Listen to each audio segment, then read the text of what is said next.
अगर आपको यकीन नहीं आता तो आप खुद जो मीटिंग होती है उसकी मिनट्स होते हैं, प्रोसीडिंग होती है, आप वो मिनट से निकाल लेना।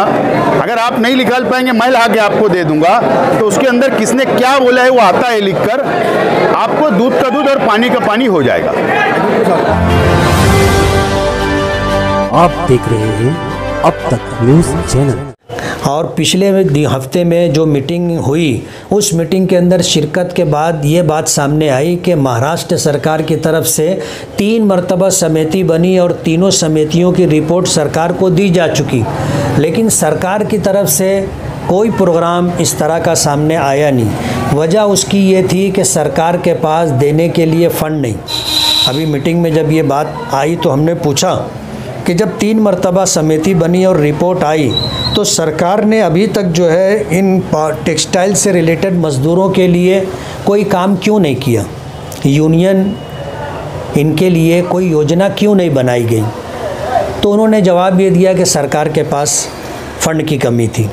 तो ये हुआ कि अब अगर ये आप असंगठित कामगार को आप जो है उनकी कल्याणकारी के लिए आप संगठित कर रहे हो, तो फिर इनके लिए पैसा फ़ंड कहाँ से आएगा।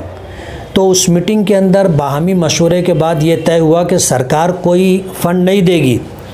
जितने कारखानेदार हैं, यार्न के ख़रीदार हैं, उन लोगों से पर किलो 1 रुपया लिया जाएगा, पर किलो 1 रुपया लिया जाएगा। और पूरे महाराष्ट्र में जितने भी टेक्सटाइल सिटी हैं, जैसे मालेगांव है, धुलिया है, भिवंडी है, इचलकरंजी है और शोलापुर है, ईटा है, ये ऐसे 7-8 जो है जो पावरलूम से रिलेटेड सिटी हैं, टेक्सटाइल सिटी जिनको बोला जाएगा, इनमें यार्न की डेली खपत 20 लाख केजी की है।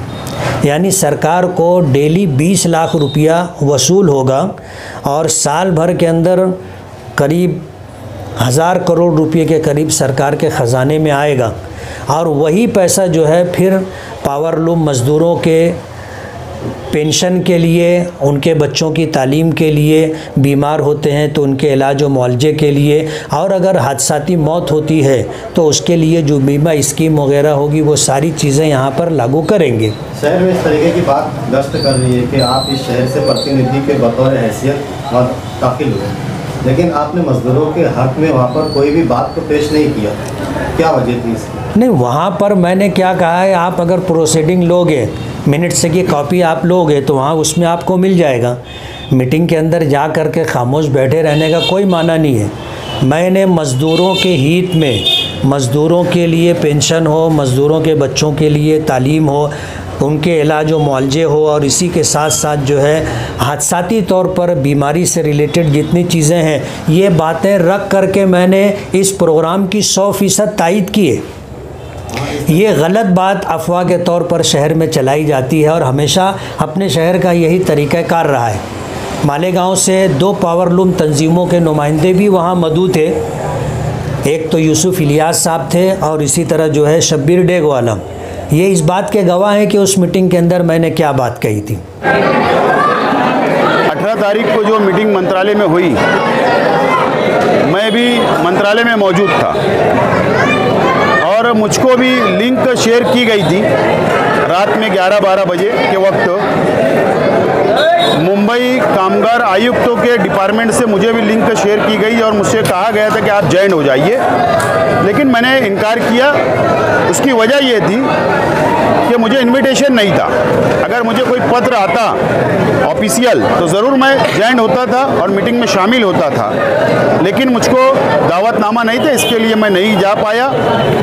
लेकिन जो नुमाइंदे वहाँ पर थे, चाहे वो कम्युनिस्ट हो, कामगार यूनियन के हो, या एनसीपी कामगार यूनियन के हो, या रियासत के अलग अलग कामगार यूनियन के नुमाइंदे हो, या अलग अलग पावरलूम सेंटर्स के एमएलए हो, जो मेरी जानकारी है कि शहर के एमएलए साहब ने वहाँ पर ज़बान नहीं खोली, एक लफ्ज़ भी नहीं बोला।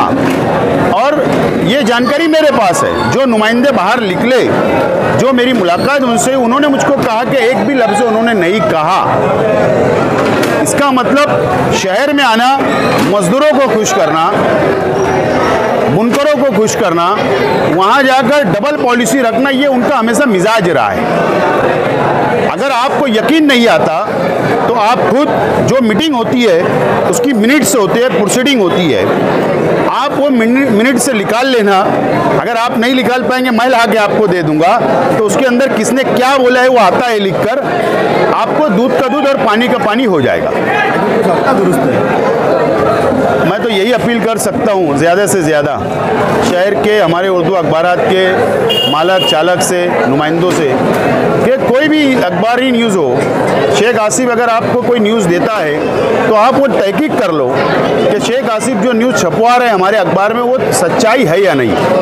तो मैं यही कह सकता हूँ कि कोई भी लीडर की न्यूज़ को तहकीक करने के बगैर नहीं छापना चाहिए। इससे ज़्यादा क्या बोल सकते हैं।